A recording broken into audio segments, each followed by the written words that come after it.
I'm Mark, I'm Alex. and this is Comics Are Awesome, brought to you by Alter Ego Comics. We are going to talk about all of the comics that we love this week. Well, maybe not all of them, but several of them. But before we get to that, I want to give a quick shout out to Average Joe's Eyewear, who I ordered these fine spectacles from. I don't need glasses, but I sit in front of a computer all day, every day, for the most part. And I've gotten headaches. I've tried different lighting in my office. So Average Joe's has glasses that are just for eye strain and screen glare. And so I decided I would give it a shot because I want it to look like 1950s Mark. That's kind of what I feel like. I'm not saying you needed glasses, but you squint significantly less now when you look at screens. That's good. That's So, good. not So saying you needed them. I don't need these for this video, but I wanted to, again, give a shout out to Average Joe's Eyewear. I've had these for about 3 weeks, 2 weeks, give or take, and have noticed a difference. So I use them when I'm in front of my computer. They've got all different kinds of eyewear styles, and you can get prescription eyewear and all bunch of other cool stuff. We'll put a link in the show notes, and I may even have a discount code for you if you're in the market for new glasses. They're not an official sponsor, but who knows? Who knows? So let's get to the comics. I'm going to punch my fist into my hand and get to some comics. My pick of the week, Detective Comics 994. This is it, folks. This is the beginning of the march toward Detective Comics number 1000, and we've got a new creative team, Peter Tomasi and Doug Mahnke, or Monk. I wish I knew how to pronounce your last name, sir.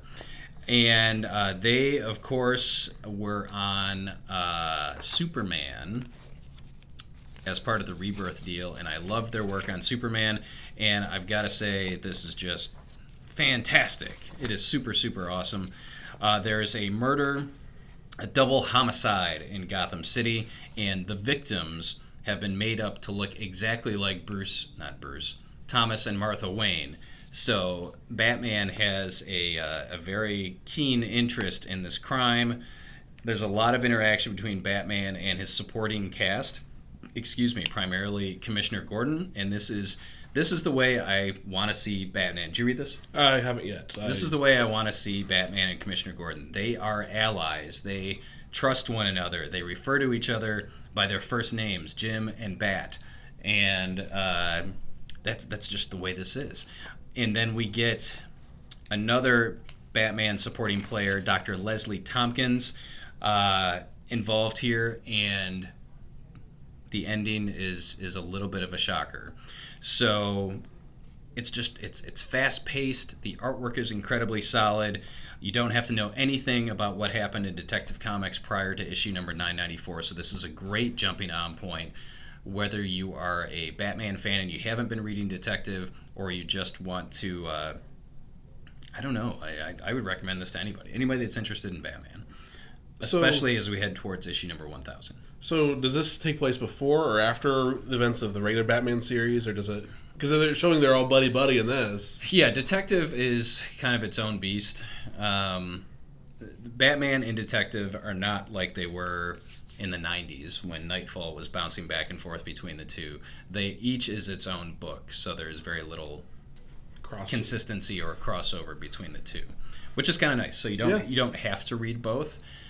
Because not everybody wants to or can afford 2 Batman books a month. But if you can, if it is within your means, I highly recommend picking up both Batman and Detective Comics. Especially since that's a good jumping on point. Good jumping on point. I should say this is the variant by Mark Brooks.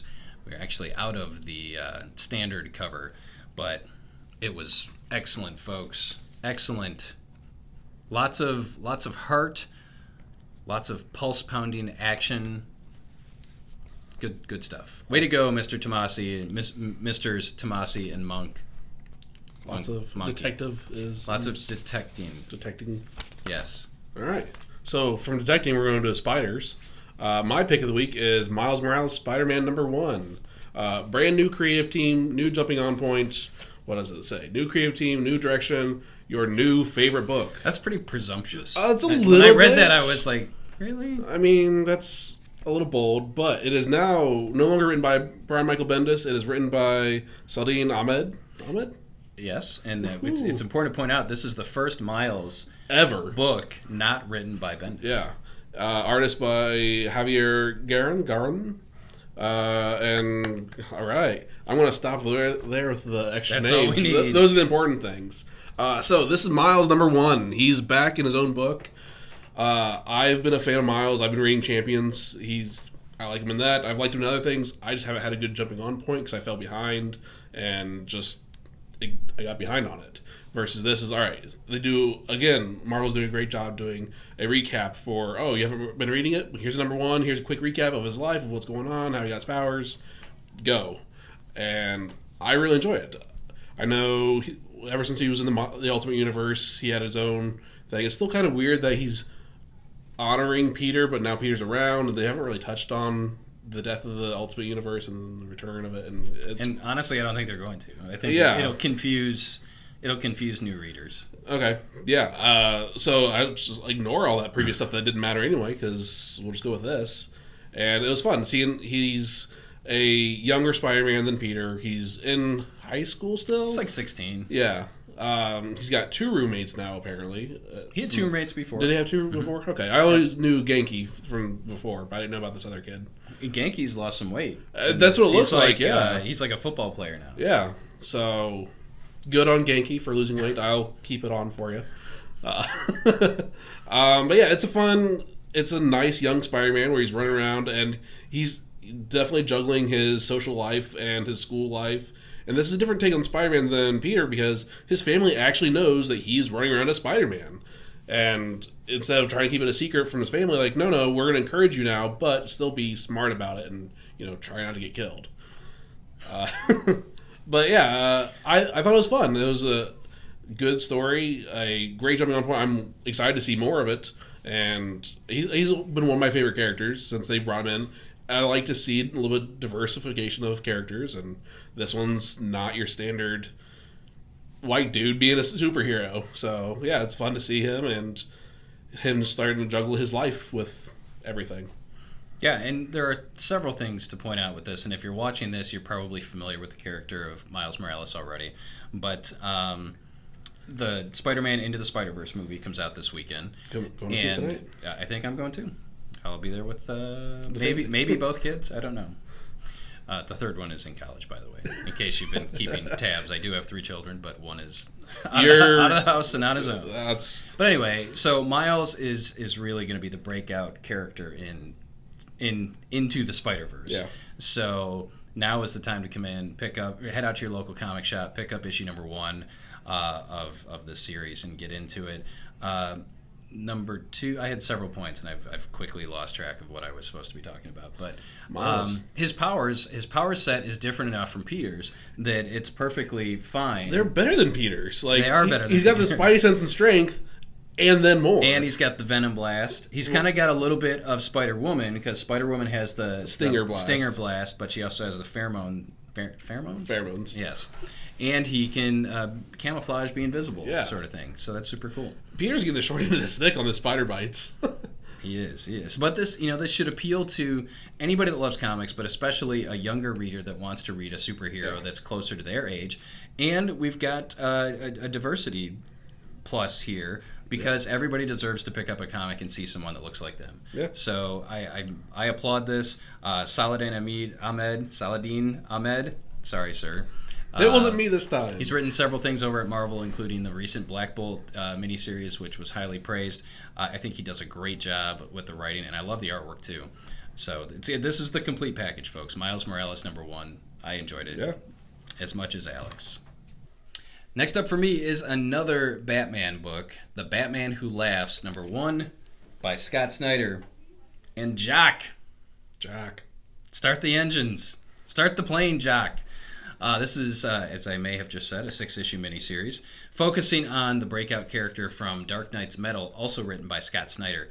And we kind of get the origin of the Batman Who Laughs. And basically, he was Bruce Wayne in his universe. He becomes Batman. And in killing the Joker, he apparently stabs him in the heart or something. Joker gas is in Joker's heart. Probably also his sphincter. So the Joker gas escapes to the Joker's heart, And so whoever kills the Joker becomes the Joker, and in this universe, Batman becomes part Batman, part Joker. So he's got all of Bruce Wayne's / Batman's abilities and the craziness of the Joker.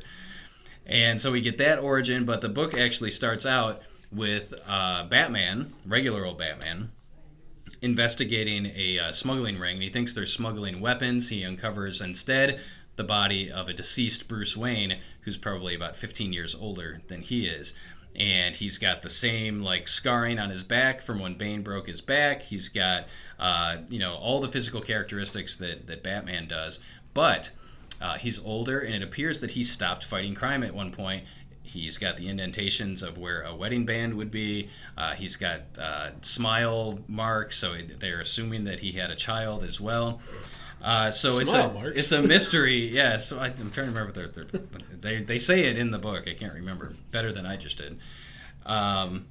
So it's a mystery of who is this other Bruce Wayne, but then we have the Batman Who Laughs entering our version of Gotham City and just wreaking havoc. So this is a lot of fun. Snyder and Jock worked together, actually for the first time, back on Batman the Black Mirror, which was during the Batman being dead phase and Dick Grayson was Batman. It's a great story. You really should check it out. And you should check out Batman Who Laughs, too. I thoroughly enjoyed it. Great combination of story and artwork, and a compelling villain, a compelling new villain in the Batman Rogues Gallery. Side note, do you know what powers the Batmobile? Joker gas. Joker gas. My next pick is Fantastic Four: The Wedding Special #1, written by Dan Slott and a whole bunch of other creative people, because there's multiple stories in there.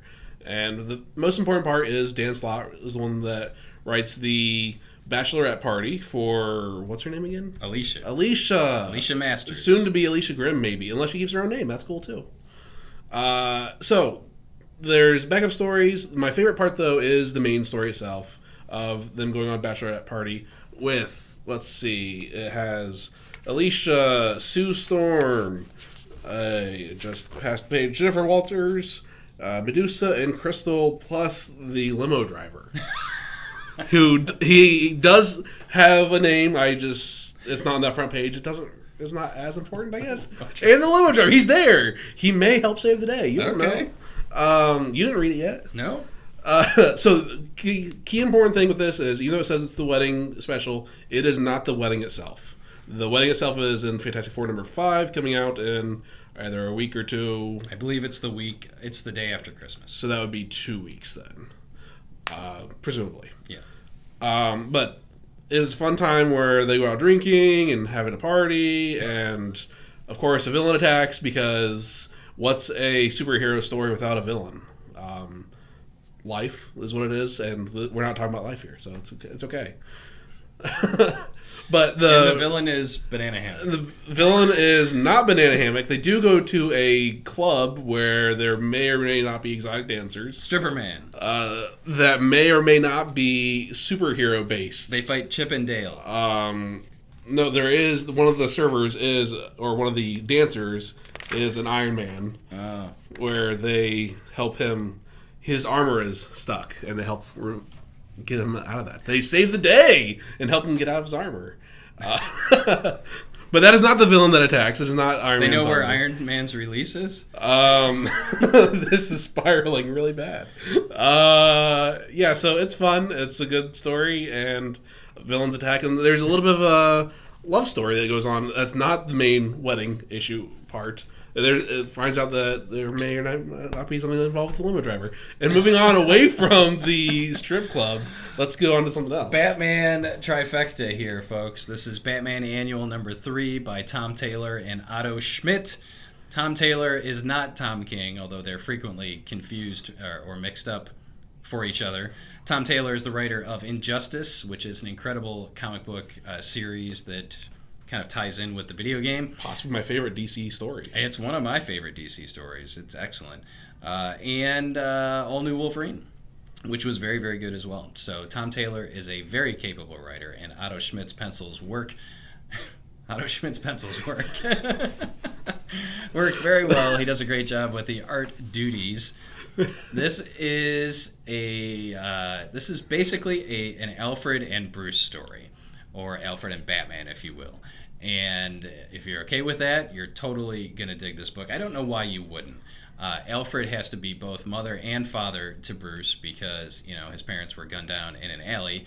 And we get to see kind of the Alfred's motivation for doing what he does. And I think a lot of us kind of assume, why he does the things that he does, why he's this grown man's manservant, and kind of coddles Bruce to some degree. But we get a lot of character development and new levels to Alfred Pennyworth. We get to see him cracking jokes, which he recently, I guess that started in Batman the Animated Series. I think the Alfred in that cartoon was, kind of poking fun at Batman and Bruce sometimes, and it does a great job with that. But we also get to see Alfred as a little bit of a badass, which is kind of you mentioned. Well, I didn't mention our this previous time. take Before you got a phone call. Yeah. That is very much like the Alfred and Batman Earth 1. Yeah, where he trained Bruce kind of militarily. So Alfred does have military training. He can definitely hold his own in a fight, and many times he has to bail out Batman when he's too injured to do battle. So this is a story, again, which is basically a father-son story, and it has got emotion, it's got action. It is totally worth the price of admission, and it rounded out my my picks of the week. 3 Batman books. Didn't anticipate it. There was other great stuff this week, but these are the 3 I like the most. And my follow-up is another Spider-Man book. It is The Amazing Spider-Man number 11, written by Nick Spencer. Nick Spencer? Yeah, Nick Spencer. I make sure it's the right guy. This is a fun... I say fun every time, but it's true. It is fun. We want comics to be fun, right? Right. It's not. So Batman, a man who laughs, isn't fun. It's he can laugh. Why can't you? It's fine. We'll just laugh at the Joker gas. Joker gas. Back to Spider-Man though. This Spider is gas. What powers the spider buggy? Spider gas. Spider gas. So. In case you haven't been paying attention, J. Jonah Jameson knows that Peter Parker is Spider-Man. They had a conversation. It was in Peter Parker. I don't remember which issue it was. It was one of the fairly early ones of the most recent set. Well, it was still Slott, and of course, Jonah's father married Aunt May, right. So they're family, right? Essentially. But now they actually... And Peter felt like it was time. Jonah was in a real dark place, right. and Peter felt like it was time to reveal his identity, and that was, again, in a different series. But still good. They kind of follow up on that here. Yeah, this is the first time that, to my remembering, that in the actual Amazing Spider-Man, that they full-on acknowledge that Jonah knows Peter. They actually have a conversation and interact with each other. I think they might have referenced it, but this is them actually interacting. Jonah's in the book. He is getting a Lifetime Achievement Award for yelling at Spider-Man, pretty much. And now he gets it. Oh, you've been yelling at Spider-Man so long, and now you're friends, so we'll give you an award. But I guess the reason why they gave him the award is it's actually Wilson Fisk that gives him the award. It's like, oh, you're friends with Spider-Man, or you appear to be since you're actually friendly now with him. Then I'll give you the award, and hopefully he'll show up, and maybe something will happen. But it seems like something else gets in the way along the way before bad stuff could happen. Other bad stuff happens. At least the way I pick up on it is because I don't trust Wilson Fisk. He's a bad dude. Shouldn't. He's the kingpin. He's the kingpin. He is the mayor of New York, but he's a politician, so I don't trust that. But yeah, it's a good read where, again, Peter Parker explained to Peter Parker explained to Jonah, like, just because we're friends doesn't mean, you're in charge of me. You're my sidekick. You're not the boss of me. You're not the boss of me. You're my sidekick. And Jonah's like, no, you're my sidekick. I'm your informant. That tells you what to do. And of course, even though they're friends, they're still rivalries, I guess, rivals with each other. But yeah, it's cool to see Jonah actually yelling at Spider-Man, not for, oh, you're a horrible person, but like, no, you can be even better than what you are. You're good, but you could be better if you had my help. So it was fun. I enjoyed it. So yeah, Nick Spencer's been doing a great job on Amazing Spider-Man. It's much lighter in tone than Dan Slott's. Dan Slott had, writing for 8 or 10 years or however long it was, had books with all kinds of tone. Yep. But This is very much a return to form for Peter Parker, being a little down on his luck. And Jonah, instead of railing against Spider-Man, he's now singing his praises on his syndicated talk radio show. Right, which, if you couldn't be annoying being a owner of a newspaper, then, actually have to listen to him yell on the radio. That's even worse. That's good stuff. It was a really strong week for comics. Alex had 3 Marvel. I had 3 DC. And there were other books we didn't even get to. I really enjoyed this week's issue of Superman as well as Avengers.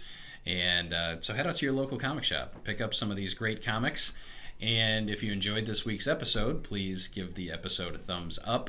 And leave us a comment. We got some great comments to last week's question about what would you like to see on episodes of Comics Are Awesome. Everything from a store tour to going through the previews catalog to talking about future releases, that sort of thing. So we'll try to incorporate those as we move forward. And share it with your friends. We just like, comment, and share. Like and subscribe if you're not. And subscribe. If you just found us. Yeah. Or if you're listening to the podcast, leave us a review on your favorite podcasting platform. That'll do it for this week. We will see you again real soon. Joker gas. Spider gas. Spider gas.